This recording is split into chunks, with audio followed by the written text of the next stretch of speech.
EVM గోదాంను క్షుణ్ణంగా తనిఖీ చేసిన జిల్లా కలెక్టర్ డాక్టర్ జి లక్ష్మీశ. ఈవీఎంల భద్రతకు పటిష్ట ఏర్పాట్లు చేసినట్లు జిల్లా కలెక్టర్ జి లక్ష్మీశ తెలిపారు.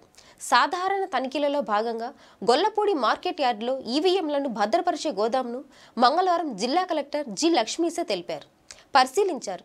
ఈవీఎంల భద్రతకు సంబంధించిన ఏర్పాట్లను పరిశీలించారు. సీసీటీవీ కెమెరాల వ్యవస్థను కూడా పరిశీలించారు. అనంతరం పర్యవేక్షణ రిజిస్టర్లో జిల్లా కలెక్టర్ సంతకం చేశారు. ఈ సందర్భంగా కలెక్టర్ మాట్లాడుతూ ఎన్నికల సంఘం ఆదేశాల మేరకు ఎప్పటికప్పుడు ఈవీఎం, వీవీప్యాట్ గోదాంను క్షుణ్ణంగా తనిఖీ చేసి సమగ్ర నివేదికను ఎన్నికల సంఘానికి అందజేయడం జరుగుతుందన్నారు. ఈవీఎం గోదాము వద్ద విధులు నిర్వహిస్తున్న పోలీస్ సిబ్బంది నిరంతరం అప్రమత్తంగా ఉంటూ పటిష్ట పర్యవేక్షణతో గట్టి నిఘా ఉంచాలన్నారు. తనిఖీలో DRO M Lakshmi Narasimham, collectorate ఎన్నికల విభాగం సిబ్బంది తదితరులు పాల్గొన్నారు.